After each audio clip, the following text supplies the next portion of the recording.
What's up, guys? Can you hear me okay?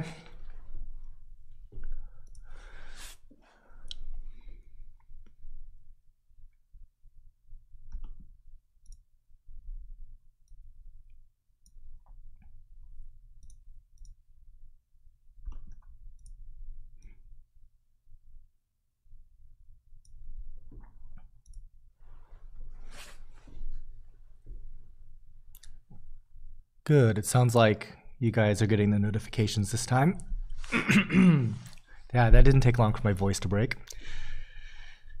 So for the most part, I am feeling pretty well, but I still have a little bit of a lingering, persistent cough. So you'll have to excuse me on that.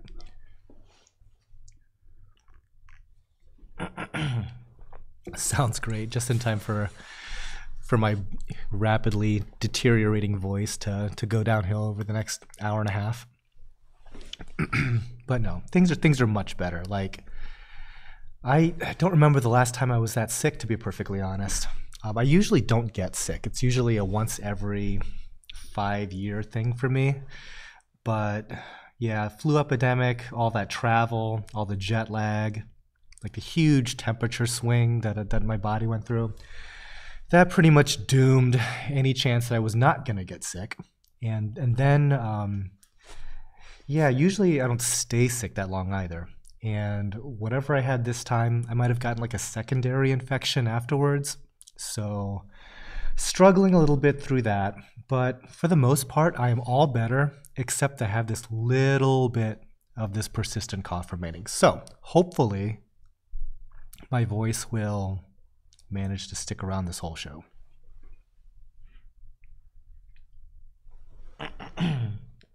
And yeah, pretty much everybody that I've been talking to past week, like the week before, I really wasn't talking to anybody. Pretty much everybody had gotten sick that I had spoken to. Like my UPS rep had gotten sick. One of the guys that it was like a high school friend of mine, he had gotten sick. Like pretty much, yeah, everybody was like really struggling. So anyway, all things are good now, almost. So real quick, Todd Johnson, what's the focus of today's live show? SPS? That was last week. So today, officially, it's the LPS one, but the LPS one really isn't just LPS. There's some soft corals mixed in there. And my idea was to also mix in some zoanthids. However, when Ben picked out all the corals, it turned out that 0 zoanthids made the list. So it's mainly going to be LPS and soft corals this time around. Hey, what's up, Lawson? Did you get a flu shot? I did not. But this past week, I did load up pretty heavily on the medication, pretty much after the last live show where I was really struggling. I ended up getting the Advil cold and flu, which has speed in it, and that was pretty good. That was pretty good. I can see why people like speed. The other thing that I took was like the really strong cough medication, and that helped a bunch as well. So I think that helped me get over it, but I think I also might have gotten like some secondary issues which made this whole cough situation go a little bit longer than usual.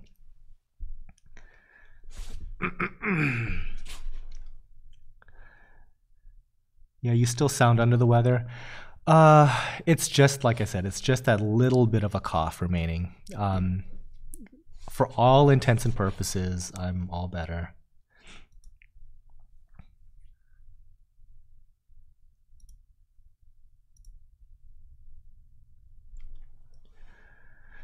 Jed Davis, do you have any Favias for sale? Yes, lots of them. You should have a sake today. Funny you mentioned that. There happens to be a little bit of sake right in front of me, but I'm drinking tea.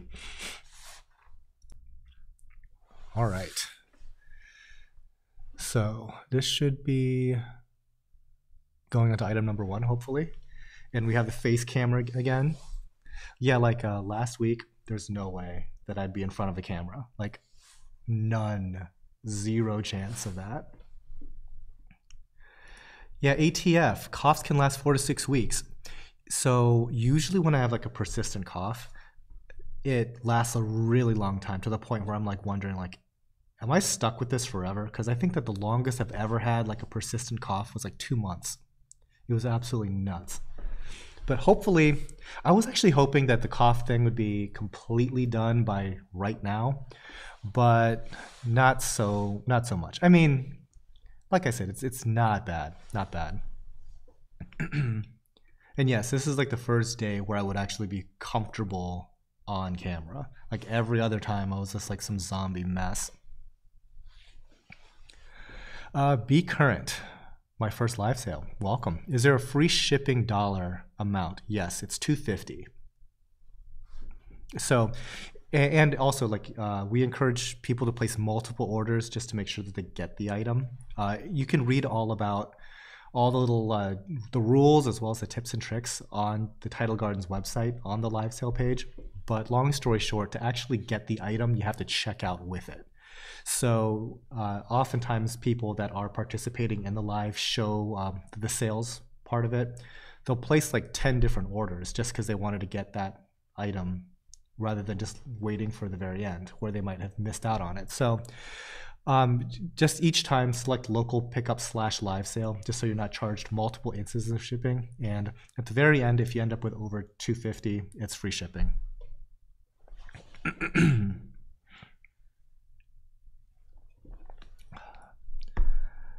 Let's see. Monty Caps, no.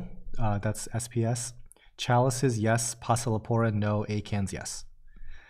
And also next week, so this is a weird month in that we're doing 3 different live shows. So last week you saw the SPS show, if you tuned in for that. Today is like the LPS / kind of everything else live show.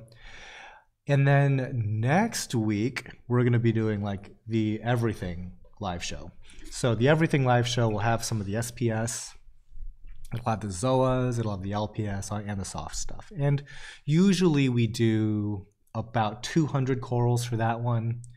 This one is slightly smaller with a little bit over 120. Excuse me. Carl, do you do tours of the greenhouse? I live 3 hours or so from you. Would love to see it. Yes, all visits are by appointment. We don't have any open walk-in hours or anything like that. But if you know what day and time works best for you, feel free to contact us. Email is probably best, and we can set up an appointment for you. Los's World, can you have your purchase ship on a certain day? Yes. So there's no way to specify that while you're checking out, so don't worry. Just once you're done with all your purchasing, just feel free to send us an email and we can get you on the calendar for a particular date. Let's see. And no gold torches, unfortunately. I haven't seen any gold torches for a little while. They tend to be a little bit more challenging to keep. They tend to be a little less common coming out of Australia. I don't know why. So Australia right now is probably like the largest geography shipping out, and I think there's a really, really, really high demand for their stuff. So one of the importers that I talked to a lot, he basically said that he is buying everything that they're willing to send him. Absolutely everything that they're willing to send.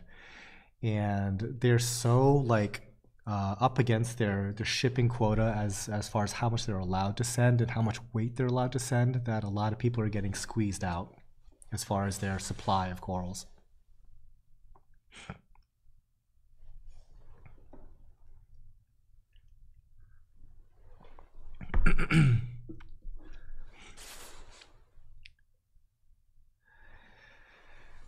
Yeah, it's entirely possible that I have like some kind of secondary issue going on with my cough.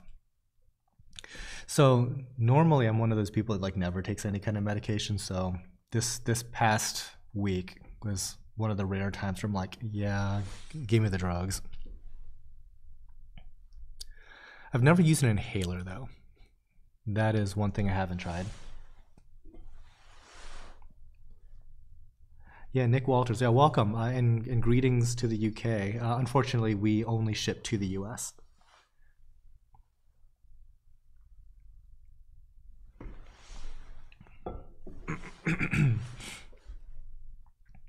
Yeah, so the cough has another kind of bad implication, and that is I can't really shoot videos. I mean, I can shoot video, but I can't do any voiceover. Not with like a persistent cough. So I've been like really behind on putting out my regular type of content. I've done obviously the last 2 live shows here, but I mean, I don't really count those. I mean, my bread and butter on this channel isn't live shows. It's kind of the edited, curated content about corals, about reef aquariums, and yeah, all of that got derailed. Like I was thinking that the vacation itself, the 10 days that I was over in Vietnam, was distraction enough from my video production schedule. And lo and behold, that 10 days now turned into what, 24 days? So I've been really, really behind when it came to that. However, I was able to do a little bit of scripting.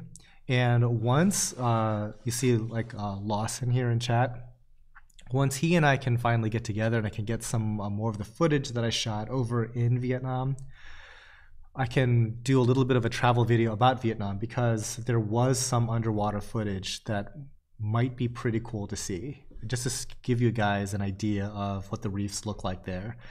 And on a slightly darker note, it might be the last time that I'll ever see those reefs, because a lot of development is going to be going on there in the next few years, and I don't have a lot of optimism for how well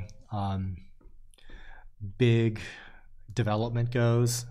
Human interaction with corals, it usually turns out very poorly for the corals. So it might be the last chance to see some really nice big colonies there.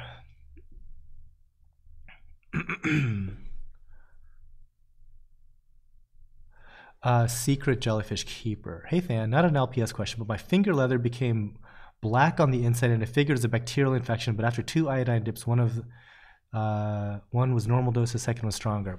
So leather corals can struggle from like that black, looks like almost like black mold, and I don't know if it's bacterial or viral or if it's parasitic, but I think it might be bacterial, and like lightly brushing it plus like an antibacterial dip tends to help with that.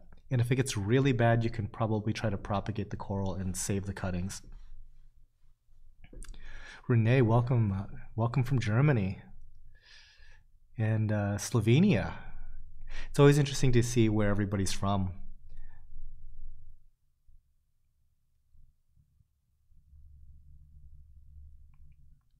Cardiff by the sea, San Diego. See, I didn't know that was San Diego. Please make a video of the speedy wrasse, if I can even get him on film. So that's one thing that I'm very not good at right now, is actually shooting fish. Shooting fish is difficult. Fan bumming it today, very underdressed. Yeah, well, shirt is custom, and this is an Arc'teryx vest, but yeah, I'm not dressed up, I guess. Yeah, so I guess I am bumming it in the sense that I'm wearing outdoor clothing, outdoorsy clothing.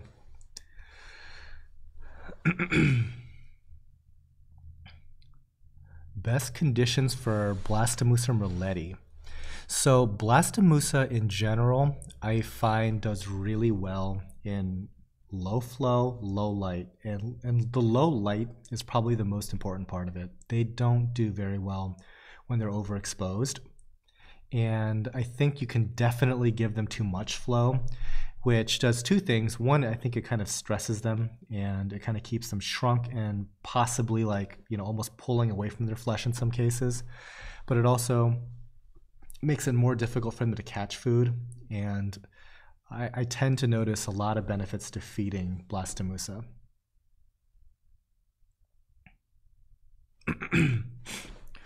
Laura Simmons from Karen's Marine gave a great talk at my local aquarium group, and she showed the strict rules in which corals and fish are collected.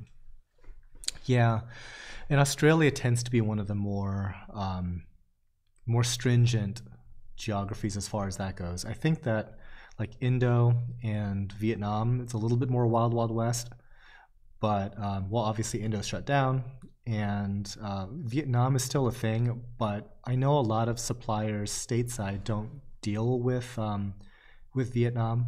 I know a lot of people do, but if your paperwork isn't clean, you can get into a lot of trouble in the United States. A lot of trouble. So a lot of my more conservative suppliers, they won't even deal with it if the paperwork doesn't look good.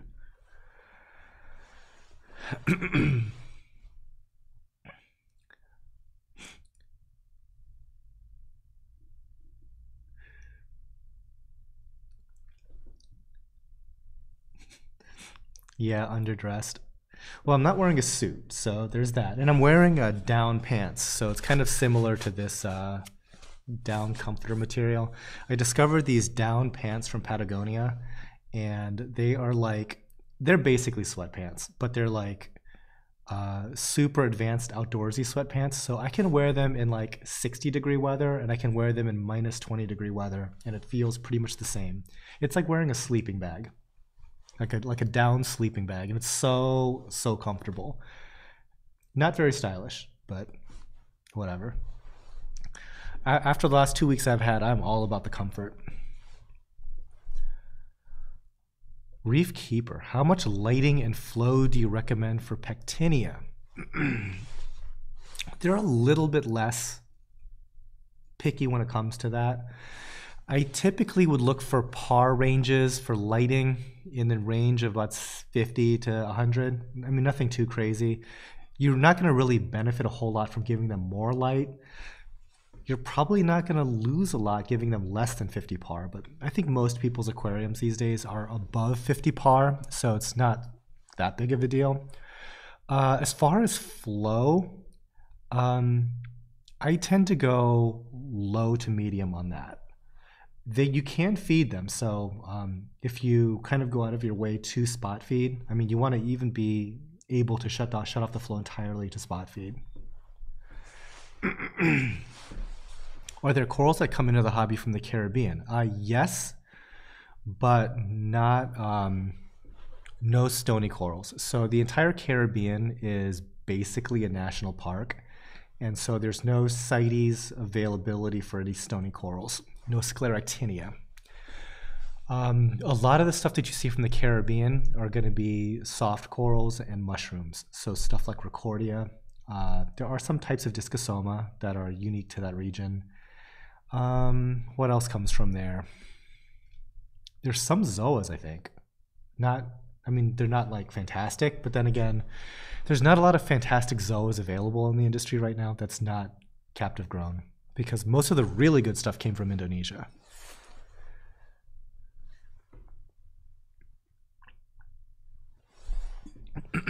Matt, stopped by our shop this past week. Very friendly and knowledgeable staff. Just wanted to say thanks. Oh, thanks, Matt. I don't know if you saw me. I was probably in bed, but you probably met with either my parents or Ben, my full-time guy, who I managed to get sick for a couple days, I think. Rip Van Woelkel, Than, how are you? Doing pretty good. I'm healthy, except I do have a persistent cough, so I'm going to struggle through that just a little bit, but I feel great. My office is directly above Patagonia. Nice, nice. I like Patagonia a lot. So I've kind of, as far as brands go, I'm all in on Arc'teryx, but they don't make any down pants. So I do have some Patagonia for that.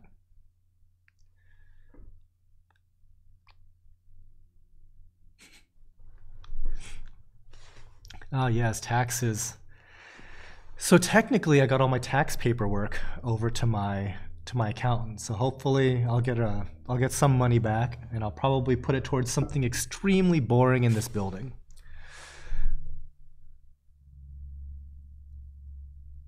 Two, please. Can't hang out. Just stop and say hi. Aw, that's too bad. But thank you again for the $1.99 too, please. Always nice to see you. He's like a big, if you guys are new to this whole live streaming thing, Two Please is like, he's like a huge supporter of a lot of the other Reef Aquarium streamers. So he's always dropping $1.99 super chats on us.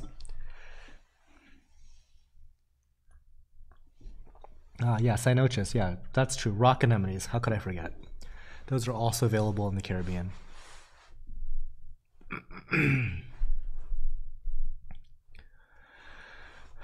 Aaron Alexander. I keep a softy tank. I have high light, high flow area that I need a coral for. Is there a beginner coral that you would suggest? You might want to consider, I mean, it's technically not a soft coral, it's kind of its own thing, but photosynthetic gorgonia, also from the Caribbean, might be something that's good for you because they do very, very well in high light and high flow. And it's also something that's kind of unique and different, provides flow. Pretty good. Patagonia is the best business model in the world. I am not sure what their business model is, but I know that their CEO is very environmentally conscious, and I am down with that. I hear a lot of good stuff about Patagonia in general. Like, I'm probably not the best person to talk about about like a lot of the outdoors brands because I know a lot of them are like that. But I know that Arc'teryx is pretty progressive when it comes to that, and I know Patagonia is as well. Man, get a hot toddy. I'm pretty much out of the hot toddy stuff. I was slamming those all week though. Too pleased, the money bags. Yeah. Than on the live show, I tried buying the bubblegum digi. It was not on the website. It still is not. We might be low on those. We might be low. The bubblegum digis, for whatever reason, they go through growth spurts here. Like you would think that, I mean, I would think that they would be a lot more consistent in their growth. However, we might be in a place where we had just fragged a bunch and they're not at sellable sizes, or we're just low right now. Later too, please. Thanks for coming in and saying hi.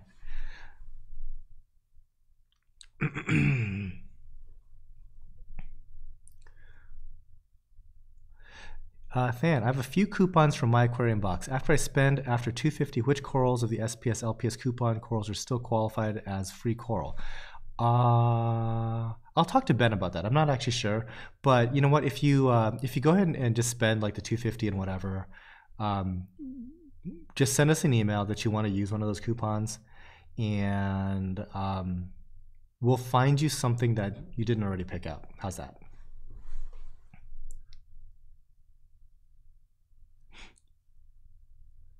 Tattoo Dancer, if you were to set up a new frag system, would you still use live rock for biofiltration, one of the filter medias like MaxPex biospheres, and why? So a lot of the new stuff, a lot of the new filter media, like a lot of like the synthetic stuff, I have never used it before. That is a really new thing in the hobby. So like the biopore stuff or whatever different product name. So okay, for the folks in chat that don't know what the heck I'm talking about, people are basically now, or companies are selling what looks like a sponge that's made out of some kind of calcium carbonate lattice. And the idea is that it replicates live rock in that it's porous, and the outer part has a place for like aerobic nitrifying bacteria to grow, but the core is anaerobic for denitrifying bacteria. So the idea is that it acts like live rock. My friend Will, the one I've featured his tank a couple of times on this channel. He's the one with like the nice 240 gallon Reef Savvy SPS tank, and he uses that in his sump.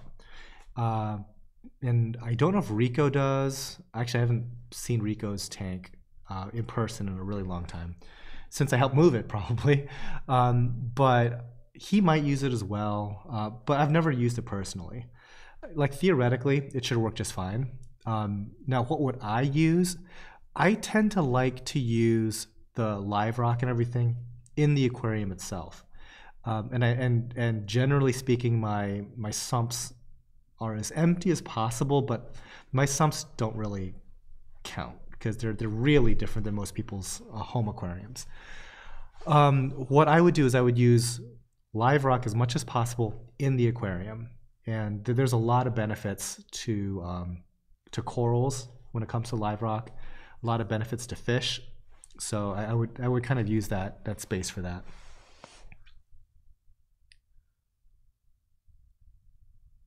Long story short, yes, I would use live rock for biofiltration in the frag system.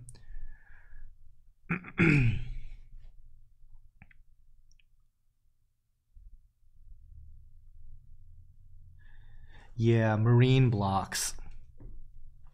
Also, I know that there's a lot of companies now that are using artificial types of rock to then create stuff that looks more natural, and I'm all on board with that too.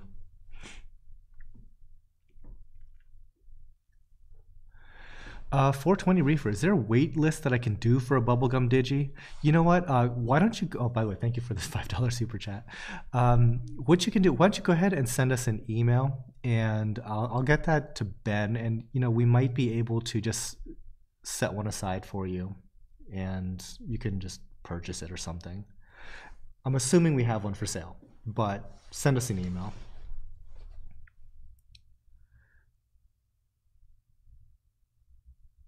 Michael Grubb, I'm starting a bare bottom 9-inch Pico, looking for something besides GSP to grow in the glass. Let's see. You can do Zoas on the glass. You know what? I don't know how well SPS does in a Pico.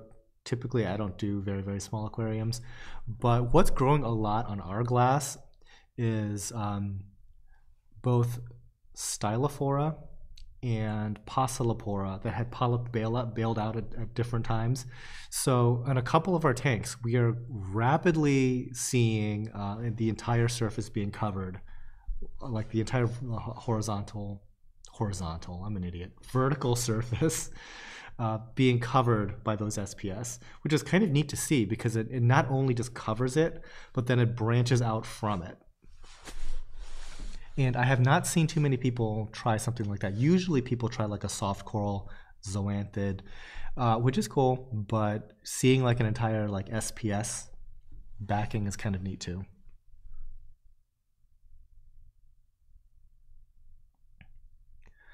How do you feel about marine pure? I have to refresh my memory as to what marine pure is. For some reason, I think it might be like a chemical filtration media. I don't use it. We don't really use any type of chemical filtration, not even, well, geez, not even activated carbon right now, which I would like to use. I take it you're a live rock fan over dry rock. So Dave's Fresh Fish. I like live rock for what it is, but I don't necessarily want fresh stuff directly from the ocean. Like live rock is special stuff. Like if you ever see, the stuff that's very popular, like Marco rock, which is, it's terrestrial, it's mined, and it, probably was at a long time ago, it was coral and everything, but it's very different. I mean, the density is very different, the texture is very different. When you see like live rock, the $12 a pound stuff, it's so much lighter, it's way more porous. So I kind of treasure the remaining remnants of true live rock that I had. To start a tank though, I like to start off with everything sterile, just so I don't have any hitchhikers or anything like that. And eventually it turns into the live rock that I want. But the starting material of it being live rock is really nice. And that's probably not very ecologically good, but it is the best product, in my opinion.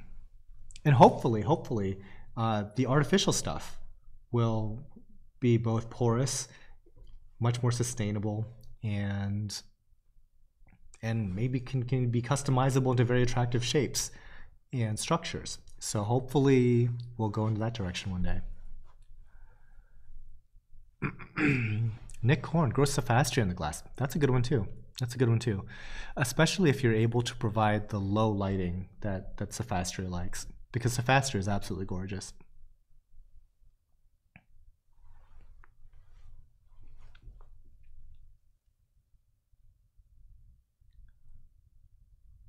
So marine pure, I guess, is not a chemical filtration. I guess it might be one of those blocks. I've heard of marine pure leaching aluminum and crashing tanks. So I've heard similar stuff, and there's a bunch of different products out there, right? So my big concern is a lot of the stuff, it comes down to manufacturing, right? So it's really challenging to figure out where a lot of this stuff is being sourced from, what their manufacturing process is. Like even with ceramic frag plugs, like all of our corals, we glue onto ceramic frag plugs. I guess there's like, well, I don't guess, I know there's a huge difference in the quality of the ceramic that you start with. It is entirely possible for you to have garbage tier ceramic and it leaches all kinds of stuff into the water that's toxic. And like, at least I know the guy that's firing my stuff, but again, it comes down to, is it coming from like a good source of ceramic? And you know, is his supplier getting the good stuff? Because there's a lot of room for bad materials making it into synthetic products, and then that messing up our biological systems. So I wish that stuff was more transparent when it comes to that, but that type of, it's not fraud, but there is fraud when it comes to material sourcing. Like, I mean, if you just wanted to really dive into like a crazy rabbit hole, read articles about seafood fraud, because I guess like a very large, significant percentage of what you are sold as a certain type of fish is not that type of fish. And it's to the point where they don't know where in the process the fraud even occurs. Like there's so many steps in the chain where all of a sudden, like stuff that is like a really inexpensive, I don't know what type of fish, eventually is being sold as a very pricey fish. And it's only until you do genetic testing on the actual fillet that you can tell that, oh, this isn't a cod at all, it is a tilapia. And don't know how that happened, but it happens like a huge percentage of the time. I can only imagine how that would translate into like ceramic manufacturing, where you can't even test for a lot of these things.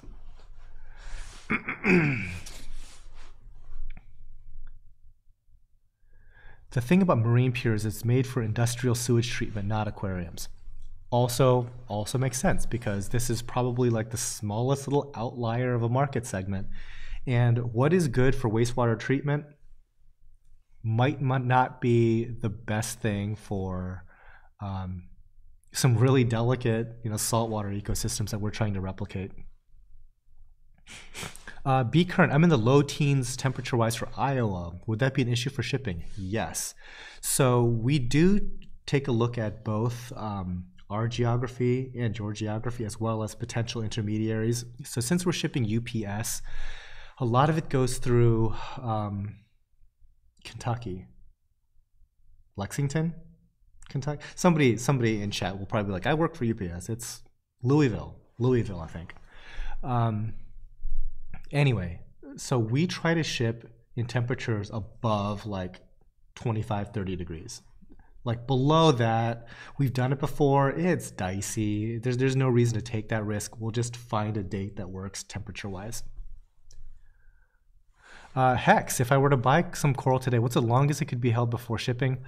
There's no set date, but generally speaking, let's try to be like a little reasonable, and so let's try to keep it under a week or two. Under like special situations, we can extend it, but let's try to rein that in.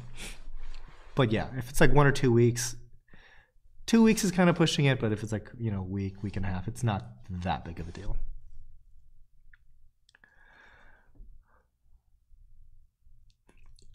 Diacanthus. Biological media surfaces are ever evolving. There was a mushy blocks that weren't fired hot enough, leaching ceramics and sent Triton users to a rabbit hole, silicate leaching pumicles. Yeah, and stuff just might not be there yet. And this might be an argument to kind of go easy on the early adoption of stuff.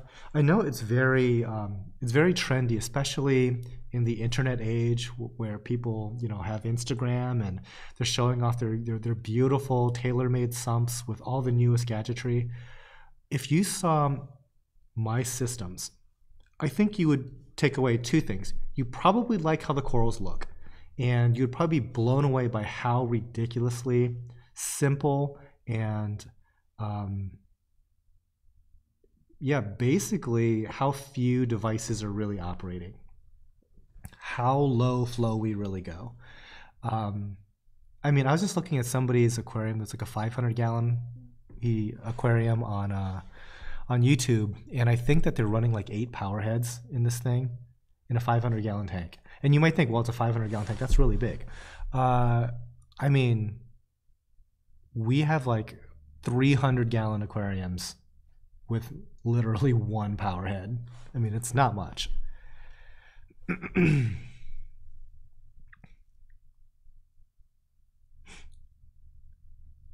I use powdered rhino horns in my tank instead of calc. Yeah, now the feds are going to be knocking on your door. I bought used live rock from an old aquarium. It has been in a bag for weeks. Still moist and smelly. Best deal ever.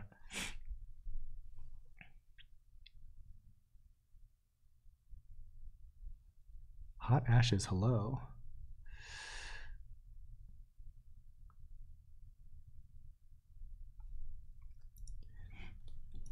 Yeah, and when it comes to a lot of new devices that, I guess stuff that just hasn't withstood the test of time, so to speak. It's good to experiment with new stuff, because there are a lot of good things coming down the pipeline that really do help us as hobbyists. But some things are just silly cakes, and you're gonna, like, trust me, you're gonna find stuff that comes along that people are gonna get really into. It's gonna turn out to be really, really dumb, and you're gonna look back at it and laugh. Like, there was something before that dealt with magnets. Like, it was pseudoscience mumbo jumbo in the marketing, but long story short, magnets do special stuff. And what it basically was, the product was a reactor, quote unquote, but all it really was a PVC pipe that you flowed water through, and they just like literally duct taped magnets to it, and then they put it into like a nicer looking plastic housing. And that was the device that they were charging hundreds of dollars for. Like PVC, duct taped magnets, and another plastic housing. It was the dumbest thing ever. But people bought it. People in this industry are willing to try anything once, it seems. So, not saying anything in particular these days is like silly cakes, but just be in the hobby long enough, you'll see it too. There's a lot of dumb stuff, and I think that when the disservice that stuff does, besides being silly cakes, is that it makes it more difficult for new hobbyists to come into the hobby and learn, because it's taking up their mental bandwidth, right? Like, setting up a reef aquarium is actually really simple, but there's a lot of noise around it that makes it more complicated, and it makes you second guess stuff, which making, I guess, you first guess stuff is also pretty good, because I think that a lot of times, like, the vast majority of the people in this hobby are probably just purchasing on a whim, getting bad information from like a Walmart or something, and who knows what the heck happens after that. But that first initial bit of research can be so overwhelming because there's so much stuff. People have asked, like, do you need to have X, Y, and Z reactors? I'm like, you need to have no reactors. Like, for you starting out, you need to just do like a couple water changes, and that's pretty much it. One day, you will see the benefit or lack of benefit to some of these devices that you're curious about now. And at that point, you will appreciate it. So, for example, do I recommend getting a calcium reactor? Yes, but you don't need one. You can do other things. But one day you will come to realize, once you kind of have like the baseline of this hobby worked out for yourself, calcium reactors are wonderful. They're silly easy to maintain. They are easy to refill. They're inexpensive. And over the long haul are one of the best devices ever for maintaining stability in a stony coral tank. But a lot of the stuff is overwhelming. And so people are going to be asked, well, what about a GFO reactor? It can be good if you have a particular problem. What about a carbon reactor? If you're looking for a very specific outcome, but now you're kind of going down that rabbit hole of like multi-device stuff. And the real truth is you don't need any of it if you're willing to do the work behind the hobby. So a lot of these things are luxuries, and they're good luxuries.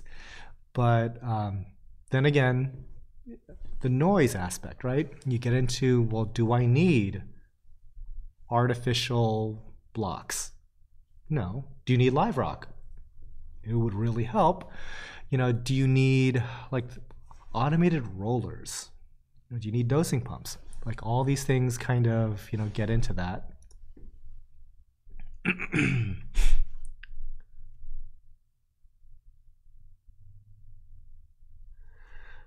Let's see. Always start with the Berlin method. Berlin method works. Can't wait to get a calcium reactor. Like I said, they are really, really nice. They're expensive to get into, though. That's the only problem. It's because you're buying a pretty expensive piece of acrylic. You're buying a lot of machine time. Purchasing a CO2 tank, that's what, like $70 or something like that, $50 to $70. But to then swap that tank out with the gas supply house, it's not bad. It's like what, $10 most places, and that'll last you like 6 months probably. Yeah, Reef Keeper, can't agree with you more. Been reefing for 25 years, switched to a calcium reactor a month ago. Best thing I've ever done. So easy and so stable. And just if you look at a calcium reactor on its own, it's really intimidating. And you will have a hard time getting anybody to explain to you how having a calcium reactor where the inside of the reactor is water of pH of about like 6 point something. But when you drip that pH 6 point something into your aquarium, it helps your aquarium maintain a pH of 8.4. Like, that is really counterintuitive for you to be dripping in low pH to help you maintain high pH. But it does.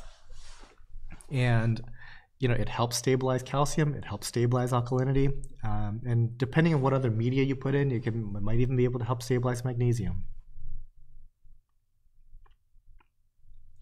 So many hobbyists have a huge trail of abandoned equipment left behind because they bought the new hot thing. That's definitely true. But at the same time, it's good to experiment, right? I mean, some part of it is it the fear of missing out? I guess so. And I guess a lot of times also with devices, it's not so bad because usually a device won't kill you, kill your aquarium. But I've messed around with chemicals that have killed everything. And that's like way, way, way, way scarier and a completely different topic as well. But I guess that kind of dovetails into the, new stuff that might be distracting to beginners.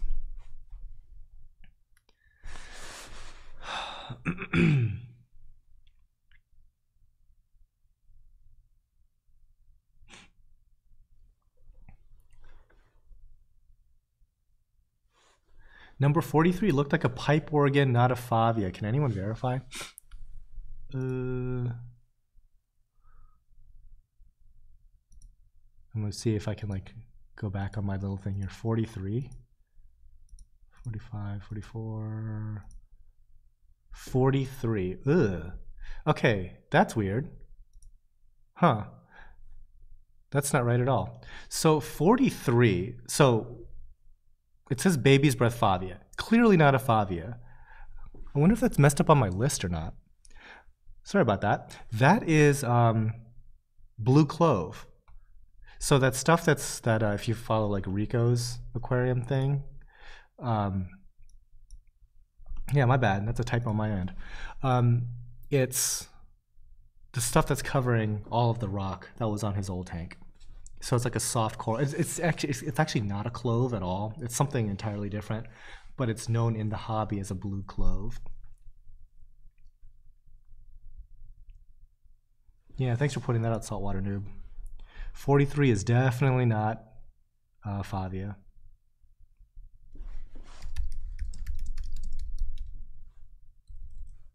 Sorry for the typo on number 43. It is a blue clove.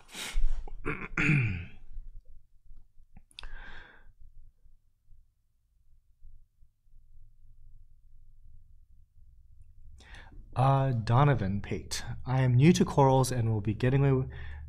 Will I get away with not using a skimmer for a month or two?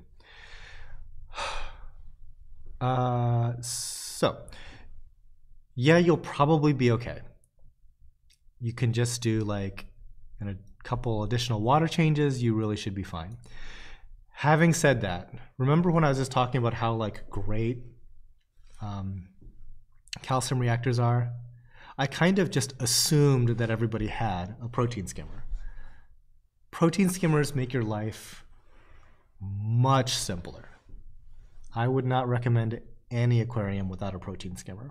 Like that is like baseline, just the least expensive piece of equipment that will do the most for you. They are so good.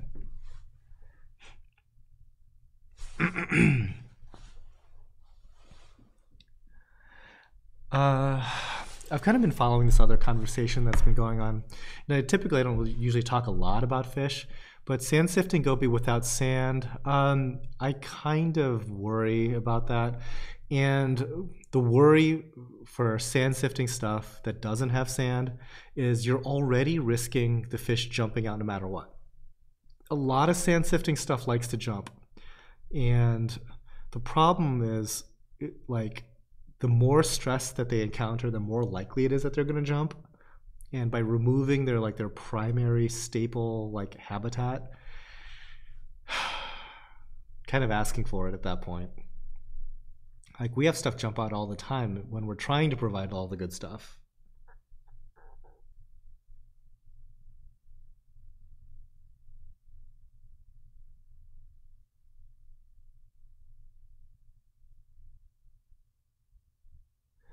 Hi, Than. Appreciate how you do your life skills compared to all the others on Reef to Reef. Thanks for all your effort. Oh, appreciate it. Yeah, I'm always trying to do like the next level thing, right? So as far as like how I show the corals, I've been doing live sales on YouTube now for 4 years, and I don't think anybody else is really doing it because it is a lot of work. Like it's a lot to produce these videos. It's a lot to just to point a camera at yourself, actually. Or in the case of last week, not point the camera at yourself. It was way harder last week, I'll tell you that.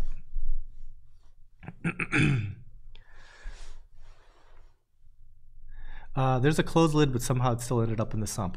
Yeah, if you have a hole in the aquarium small enough for the fish to jump through, it will one day jump through it. They are very good at that. Jed Davis, do you ever get stuff from Eye-Catching Corals? Whenever I look at their catalog, I'm blown away. Yeah, actually, I do. He's about an hour away from me, so it's very convenient. Just the distance is so short. I mean, we've been friends for like a really long time, like the guys at Eye-Catching and us. And so a lot of, well, not a lot, some of their inventory actually comes from us. Like they purchase some of our overstock, so we have a symbiotic relationship, I guess. Like we joke about it because it's like you know, I buy a bunch of stuff from them, they buy a bunch of stuff from me. It's like we're just kind of like handing the check back and forth. It's like a zero-sum game between us. But then you know we both get coral.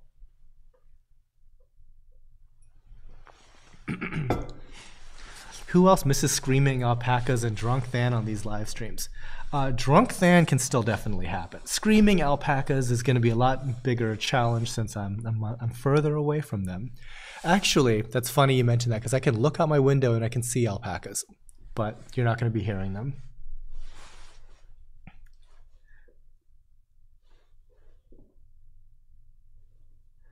Freeman's Aquatics. Not a question, but thanks to you. Your channel and a few others have helped me gain the confidence to make the switch. Been a few hiccups, but all is well in my tanks. Just thank you for the videos, sir. Helped a lot. Oh, appreciate it. Yeah, these days, people have so many good resources for getting into this hobby. I think it's great. Because, I mean, like, when I started this hobby, it was like the early 90s. I've probably been in this hobby for well over 30 years now. Probably, well, not well over, probably 35 years, yeah. And, you know, starting out, there was nothing. I mean, there wasn't even like, there wasn't an internet, there wasn't Google, there wasn't any search engines, there wasn't any community to talk about this with. It was basically, you go to different local fish stores and, you know, you talk to them. And looking back at it, like the quality of stuff was drastically lacking. Like the quality of equipment that you had access to was lacking. But nowadays it's like, I mean, the idea of like an Ecotech Radeon Pro, I mean, that was like a damn space shuttle compared to the stuff that was available back then. So like the quality of the equipment is way higher.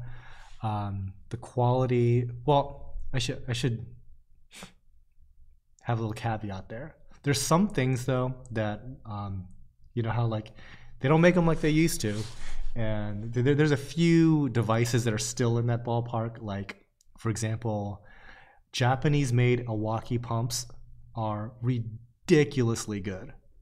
They're not energy efficient, but they'll last you your entire saltwater career. It'll probably outlast. Like if I bought like a 100 RLT right now from Japan, there's a really good chance that it'll be working the day I die. Like they last forever. They're easy to maintain and everything like that. Pumps these days, mass produced in China, the quality control is not there, the materials are not there. They might do cool tricks, they might be you know, lower energy consumption, but in a mission critical cannot fail situation, my money is going to be on an Iwaki, that sort of thing. But just about everything else, it's like leaps and bounds improvement in technology. So, okay, real quick, I should probably talk about coral, right? Number 65 here, this Moonglow alveopora. I was doing some scripting earlier today for a video about Astreopora. And I learned, because you know how people say like alveopora and goniopora in the same breath? So already you know that they're in different genuses, right? Genera. Alveopora is one genus, goniopora is another. What I didn't know, and this I stumbled upon while researching Astreopora of all things, is that alveopora, the coral that was just on behind me there, that is in the same family as Acropora and Montipora, while Goniopora is in the same family as like Pocillopora. So how the heck, right? You have like these two very similar LPS corals that are mixed in amongst these two different genera of SPS. Like sometimes, like when there's like this musical chair jumble of corals getting recategorized. I mean, so sometimes, like for example, like Micromusa gets moved over. It kind of shows you just like how stuff can change, because I have a feeling that once like taxonomy directed biologists take a look at that, they might want to reconsider that, because that's a pretty goofy place to be putting alveopora, right? There isn't a whole lot in common that I can think of with alveopora to acropora.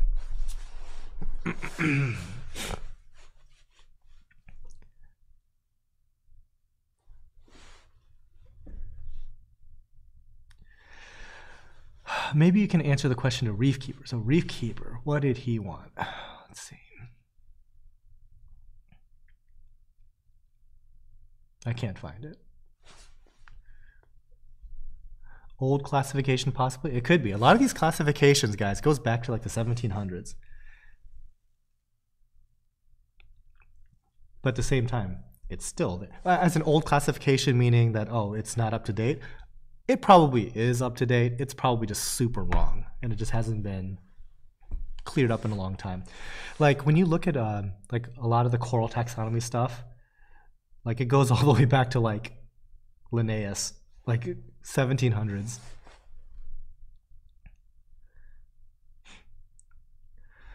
Let's see. Do you get any maize coral through your stock? Very rarely. We do have some on this live show, as a matter of fact, but it's not too common.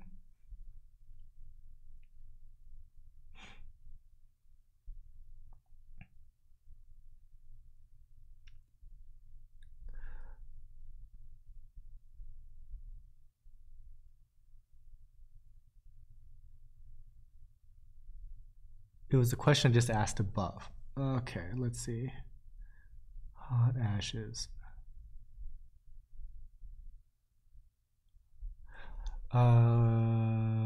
When using calcium/RX on a coral system where corals are constantly being added and removed, does it mess up stability? Less than you might think. Less than you might think. So, and I think that goes to like a larger discussion about like, I guess what, like the bio impact of corals in general. Like if I were to say I wanted to add in 10 fish to my 100-gallon tank all at once, that's going to cause a nutrient problem, right? Adding 10 corals to a 100-gallon tank probably won't do anything. And it's just like the dynamics there just don't really make that big of a deal. Now, what is going to be making a bigger deal is like when you're talking about moving corals in and out a lot, probably won't make a lot of difference because the rate of consumption of stuff like calcium and all the major and minor elements that they need to grow really depends on their growth, right? So a lot of times when you're moving stuff a lot, during that transition, a lot of times they're not really growing. So they're not really consuming quite as much. What I tend to find is the real kicker is when you have fast-growing corals that explode in growth. So we have a 1,000-gallon system, and for whatever reason, a lot of Passalipora and bird's nest, which is Seriatopora, a lot of that stuff made its way into these two tanks. And over time, they just kind of like get settled in and they just started growing like crazy. And lo and behold, now in that particular system, my alkalinity is probably hovering right around 4 or 5. And it's because, you know, you have an existing stock, but that just now is 10 times the size that it once was. Like the actual moving in and out of other corals, probably not a big deal. But it's just like the sheer mass of actively growing corals that's going to be like a real big change on your system. And so kind of going back to another conversation that we're having, that's one of the reasons why stuff like calcium reactors and frequent water changes is a good thing, is because it very gently navigates that change in demand for nutrients. Now, one day it will exceed the capacity of that calcium supplementation that you're getting from both your water changes and your calcium reactor. And at that point, you'll need to start looking at either a bigger reactor, possibly doing 2-part, possibly doing calc-water as a part of your water changes, or not your water changes, your top off. I misspoke there. But once you kind of get into that, you'll kind of figure that out. But you're doing a lot of stuff right to get to that point, right? To the point where your coral growth is so much that it's affecting your water chemistry in that way. You're doing it the right way, and now you just have to adapt to that wrinkle.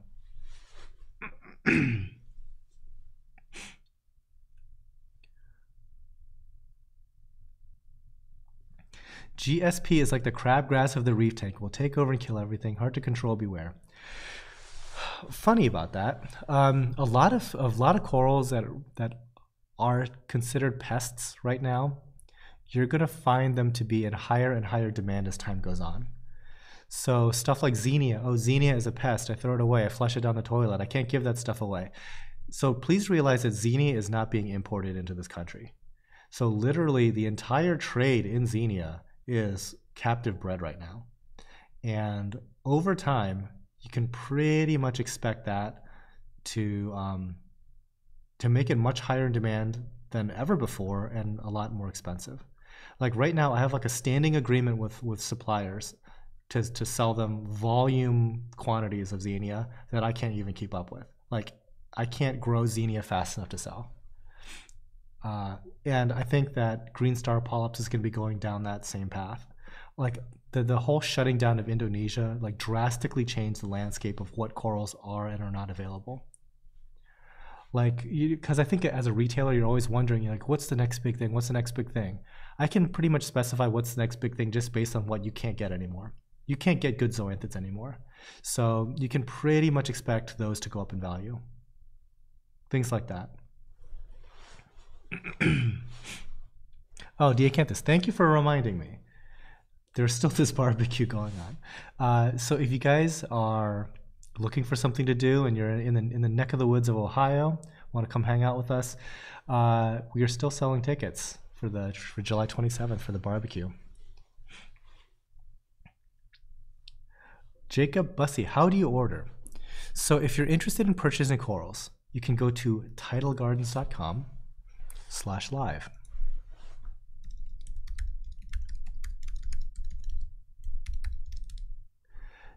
Go there, and you can click on the live sale link. That /live should take you right there. And I'm looking at item number 77 right now. So if you were interested in that, you would find item number 77. It's just this little white ticket, basically. Put that into your shopping cart, check out just like normal. You can also click on this big banner there that says like, how does this work? The frequently asked questions, and that'll go over like things like shipping, things like how do you actually reserve the coral? You have to finish the checkout process. It'll cover all of that, and the live sale itself will extend. Like it's possible to purchase corals after this show is all over. We typically leave the corals up there till about Tuesday or so. So there's still some time to order even past this live show. But in particularly busy shows, sometimes certain corals can be competitive. So it's good to hop on those whenever possible. So yeah, your Xenia is called Red Sea Xenia. Is that not getting imported either? Corals from the Red Sea have never been imported as far as I know. They're just called Red Sea Xenia because that's kind of like the marketing term for it. I don't think it's actually from the Red Sea. I think they're from Indonesia. Weird, I know. But yeah. So the Red Sea, I think only does fish. And I think it's very challenging to get fish out of that region. So if you're familiar with the geography, you're basically talking about Saudi Arabia, Egypt, I think like Ethiopia or something like that. There's not a lot of, I guess,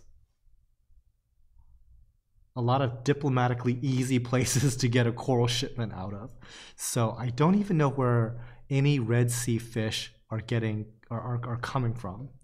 I don't know if it's like Jordan or Israel might be doing something, but I mean, yeah, I've never imported, and especially not from anywhere in the Middle East. But so that brings me to like a side topic, Acanthastria. Back when there was like Acanthastria lordhowensis and some other ones, sometimes people would find like a big polyp one and they would sell it as an Acan maxima. Okay. So from what I understand, Acan maxima are only found in Oman and literally have never once been legally exported out of there. So the chances of it actually being an ACAN maxima is like slim to none, unless you somehow smuggled a coral, not out of like a super easy place to smuggle anything out of either, to get into the United States.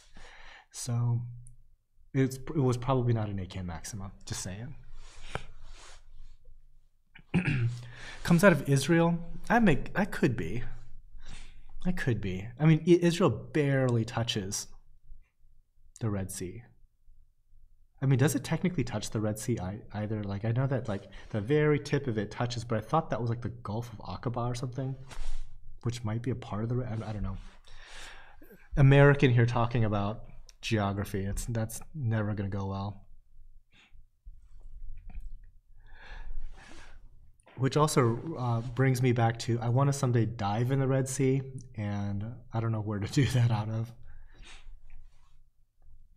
It's probably going to be out of like either Jordan or Israel if I ever get over to that region.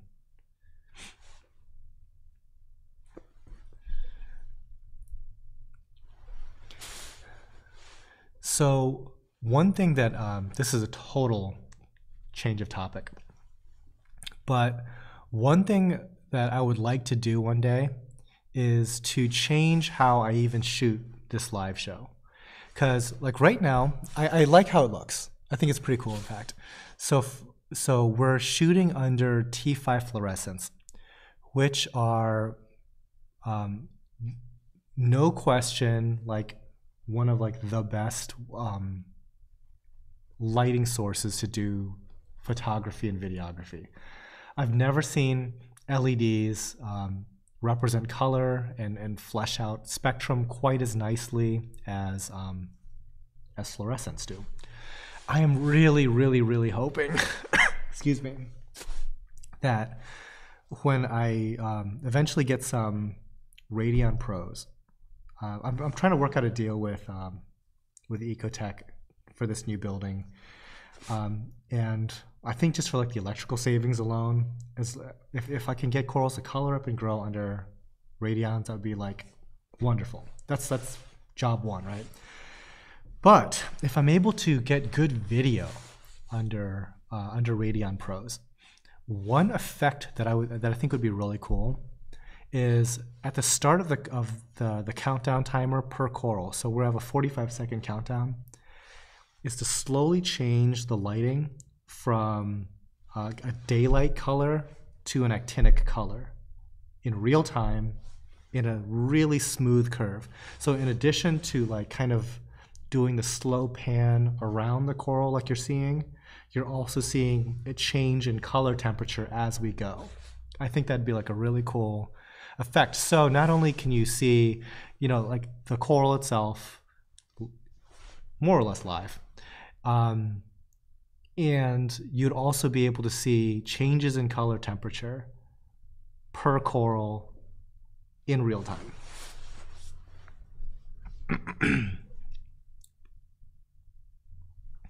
Heavy gun 1450. Yeah, I agree. LEDs are bad for taking pics. Bad is one word. Bad is one word. It's not incorrect.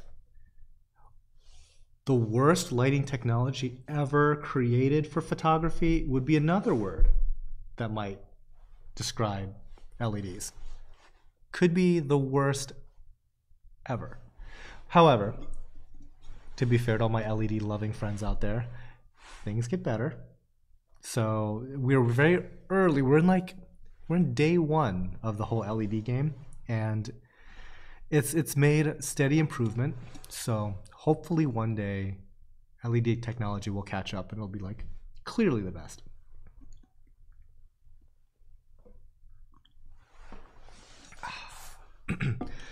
Yeah, but for the effect that I'm looking for, I wouldn't be able to use T5s and LEDs.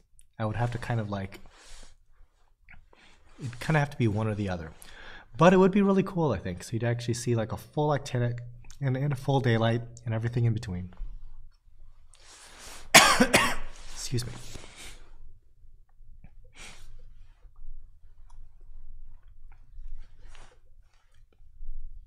Is that a tube worm on 86? Possibly.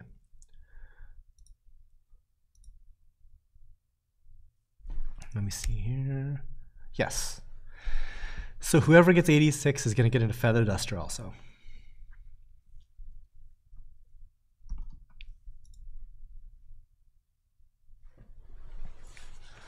What about LEDs? It causes them to look worse for photography than T5s.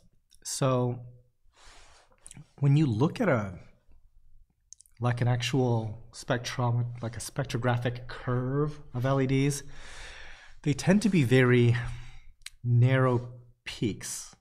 And so there's a couple things that are helping change that.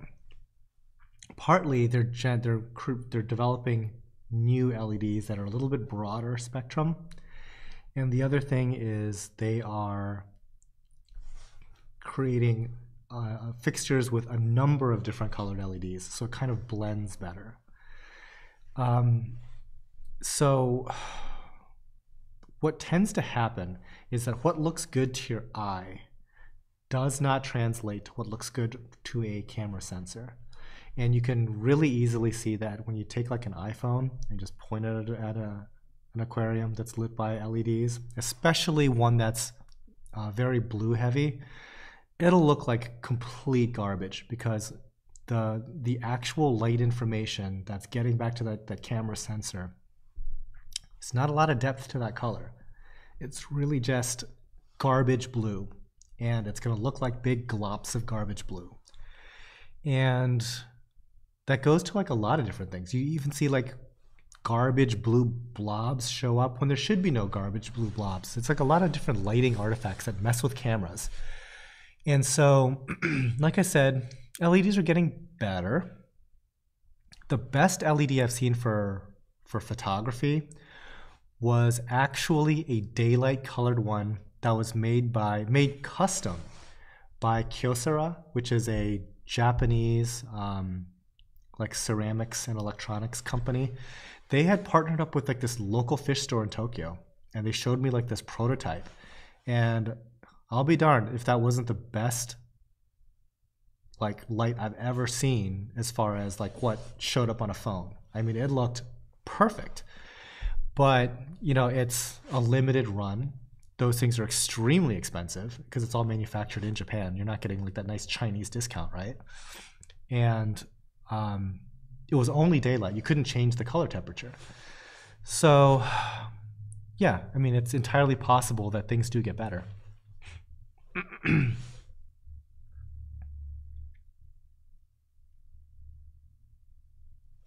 Than, I'm sure with your knowledge in cameras, you should be able to get great shots with LED. It's not so much a knowledge thing about LEDs, it's just the fact that the light is what the light is. So this is something, if you're interested in like cameras and photography, okay? All photography is, you're just capturing light. Light is the most important thing. If you want, okay? If you want to take a garbage $100 camera and make it perform to the standard of like a $1,000 to $2,000 camera, improve the light. If you improve the light, you improve the camera. It's as simple as that. And yeah, so much of it really just comes down to lighting. Like a lot of times you would be better off lighting your scene better than to upgrade anything else in the chain. You're better than upgrading your lenses, better than upgrading your camera. Upgrade your lights. So when it comes to you're starting off with bad light, everything else is going to suffer from that.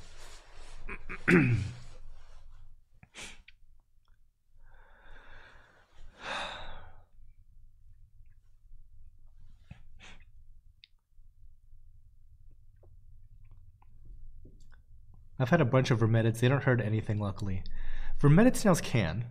They can hurt you when you poke your fingers on them. And they can hurt corals over time if their mucus webs keep covering them up.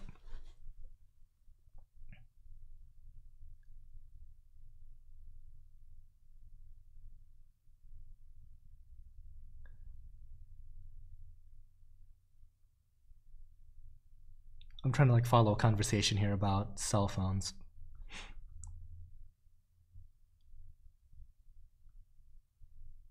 And I can't do it. Okay. Let's see. Loving the live sale. Thanks, Todd. Maintenance questions. How far off the bottom your coral troughs do you place them? How much detritus accumulates under them, and how do you have to clean under? Roughly, I don't know what you mean by coral troughs. I mean, we use like some stands, and they're 1 inch, but preferably if I were to redo anything, excuse me, I would go with a slightly taller stand, maybe even 1.5 inches, so that fish can swim underneath them. How much detritus accumulates under them? A lot. How do you clean them? We siphon it. Like hand siphoning does a world of good, and we do it a lot.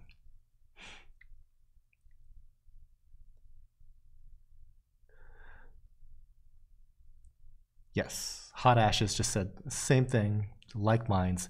I've poked myself so many times on vermeted snails and got infected. I'm pretty done with that. How's Speedy the Wrasse doing? Still alive. still alive and kicking.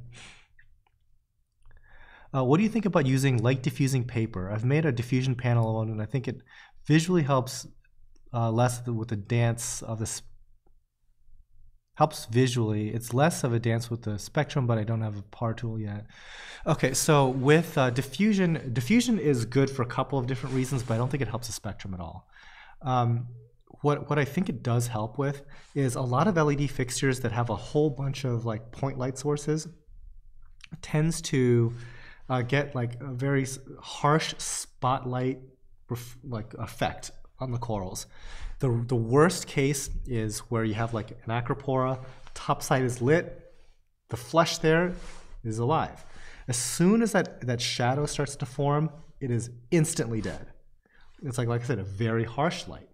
So like T5s, and to some degree even metal halide, it casts a more diffused light. And you might be surprised, but metal halides actually don't seem to have this problem like LEDs do.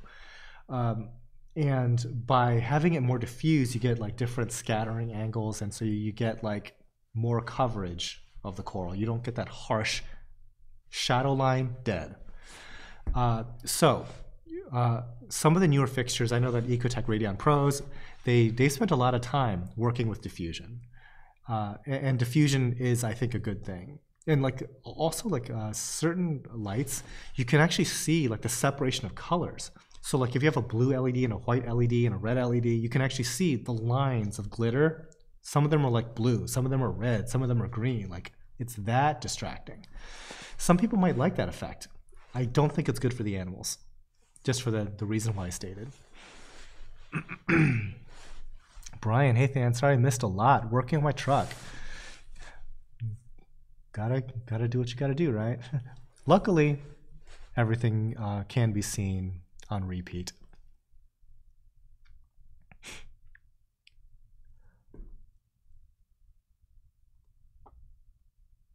+150 watching. Nice. Usually, like the LPS live show is a little slower than the SPS live show, and definitely slower than like one of the bigger live shows. Like the big live shows, I think like the most we've ever gotten was like 230 or something, or 240. We had a lot of people. Yeah, Rossi's Corals. Haven't seen Rossi in a while. Welcome back. Thank you, sir. I need to get a par meter, but thank you for the info. So one thing that's kind of good is if you, and this is kind of antiquated, but if you're in a place that still has an active reef aquarium club, excuse me, sometimes they have like one that you can rent, or just like, you know, like check out like a library card. The really, really good par meters are expensive, and they actually show you the spectrum.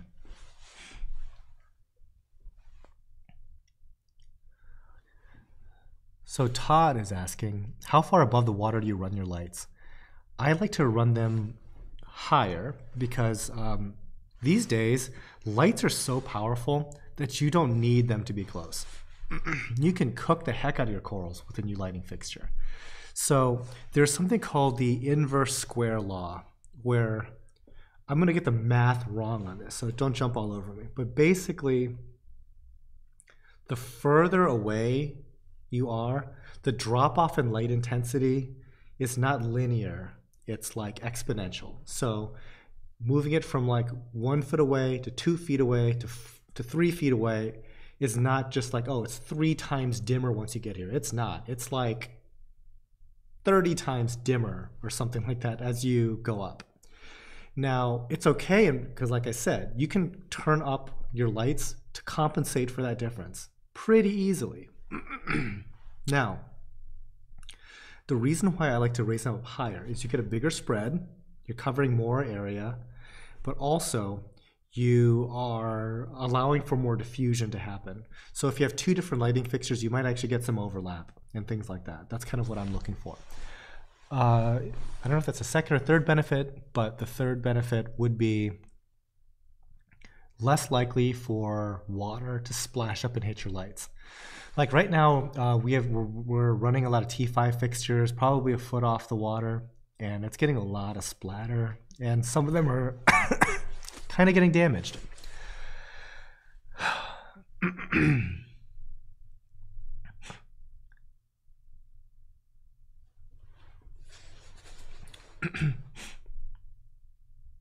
Adam, first live sale. I'm really enjoying it. Well, thank you. Welcome.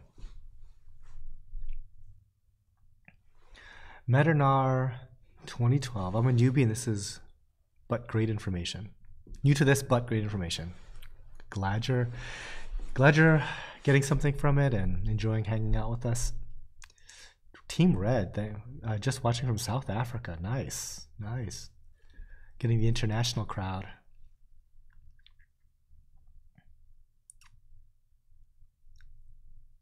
Are you planning on doing multiple live shows a month now? It depends on the month. If yes, then can you please do a show on a Sunday for us poor slobs that have to work retail? Derek. I think I can. I think I can. The difficulty, okay. The difficulty that poses is that usually it takes me like 3 to 5 hours to prepare the printed material for all the shipping that needs to happen on Monday. And usually that happens on Sunday. So it really like pushes my schedule just to be ready to ship on Monday if we do the show on Sunday. But we've done it before. We can probably do at least one show like that for you.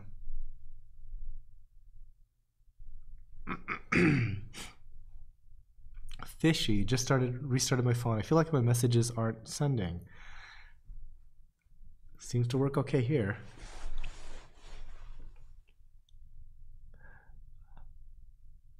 Oh, and I'm sorry, I just missed your earlier question. Than, I have any tips for feeding medicated foods to fish with ick? As far as like medication, we occasionally put like garlic extract in with the food. That sometimes people say that helps. But as far as like medicated food, we don't really do anything like that. What tends to help us control things like ick are cleaner shrimp. Cleaner shrimp help a lot with fish that are struggling with ick.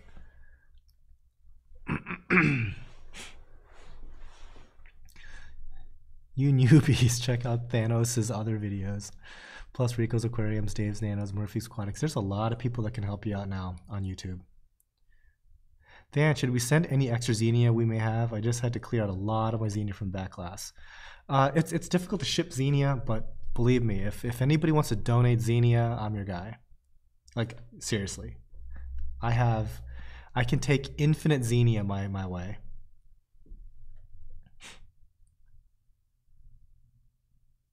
What's the easiest SPS coral? Brian thinks it's a Montipora. I would argue that it's either a Apocylopora, stylos are pretty easy, bird's nests are pretty easy.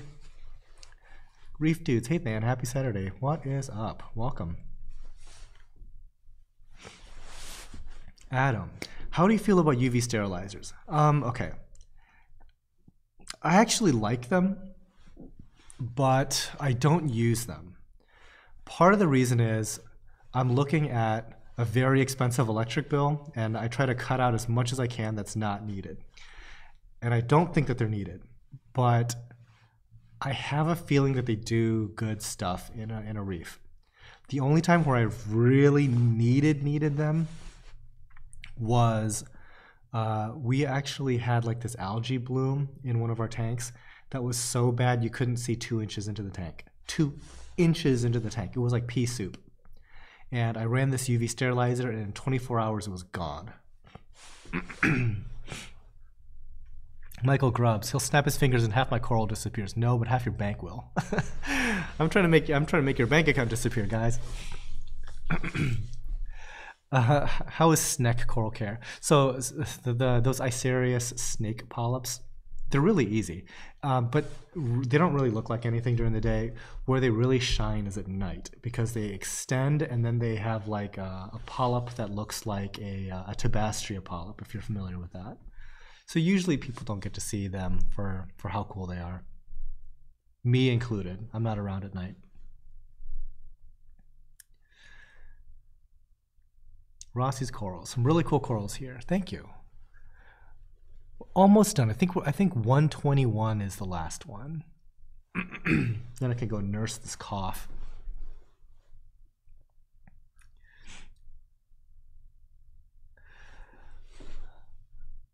Asked this earlier. Any tips on feeding reefroid to a nano? Mine's 9 gallons. So when it comes to some of those like concentrated foods like that, go lighter. If more than anything, just go lighter. The other thing is it tends to help to turn off your flow. Thanos, the reef god. Yeah, like we feed a lot of different powdered foods, just mixed in with our frozen food. So like a lot of people ask, like, well, what's your secret feeding thing? Like, I don't know. We use everything. So it's not just like one thing that we can say, oh, it's definitely this. We probably use like, I don't know, like 10 different products, something like that. Just mix it all together. So yeah, I mean, like when in doubt, like just try a bunch of different stuff, just mix it all together. Like stuff likes to eat. So a lot of this stuff is more or less the same sort of thing. You're talking about zooplankton, you know, rotifers, phytoplankton. A lot of that stuff is all powdered up. There's like the whole food scene, whether it's frozen food, whether it's the dried stuff, it's not rocket science. It's just finding halfway decent ingredients, putting it all together, feeding it to stuff. And most of this stuff does not care. It's not that picky. Fish are gross. They eat everything. Corals are gross. They eat just about everything. So just kind of like finding that right blend. So as soon as I said that, I'm sure some biologists like, actually, they don't eat hardly anything. They only eat a very specific size of phytoplankton. Yeah, I know. But when you're talking about like the stuff that we feed our aquariums, most things would make it inside the mouth of one of these things. And if you look at my coral spotlight videos, you see that we show like time lapses of a lot of these corals eating all kinds of stuff. Ben needs to go to the local steam bath and sweat that cold out.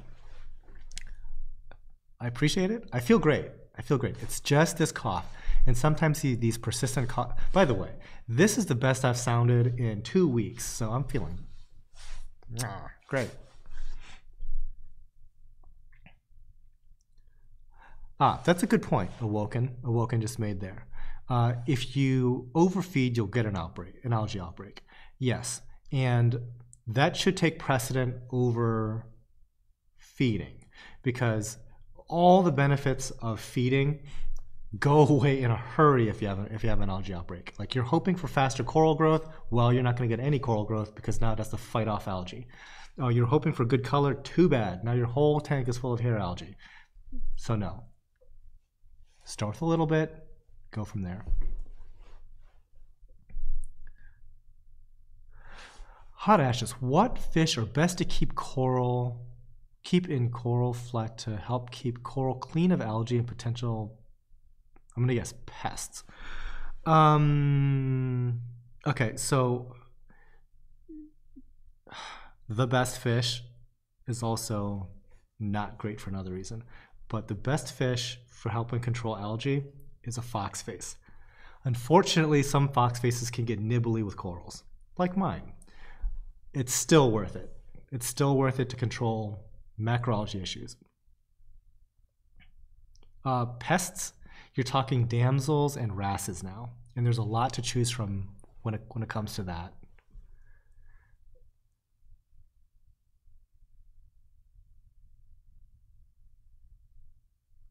Two Please is back just in time for us to check out. We've got about, what, 7 minutes left, but welcome back. When you mentioned cleaner shrimp, do you have any specific species of shrimp that help with others? It's those skunk cleaners, like the red and white guys. My buddy's foxface has a taste for micromusa. Yeah, mine too. And you know what's weird? It's like they're so selective. So it's usually when we're setting up these live shows, it's like the fact that it's a new coral. It's like the novelty of a new coral comes in and they want to bite on it. But what's even stupider is sometimes we have these corals sitting in the tank already for a week. And because we relocated it from its original rack onto the photography rack for me to shoot this video, now it has to be nibbled on. It's so dumb. Todd Johnson, do you dose any amino acids? I used to. I just ran out and I never repurchased another bottle. A lot of people like to dose amino acids in their SPS tanks, and I guess me included. I'd do it. I just ran out, and me being either out of the country, sick, or lazy, have not replenished. As far as which brand of amino acid, the kind that I was using was the Two Little Fishies one, AcroPower. I don't even know any other brands, and I'm guessing that there's over 20 other brands of amino acids. I wouldn't be in a huge hurry to spend a lot of money on it for the simple fact that amino acids are super cheap. Like if you ever go shop for bulk amino acids, it's the building block of proteins. They're everywhere. They're cheap. So, go cheap.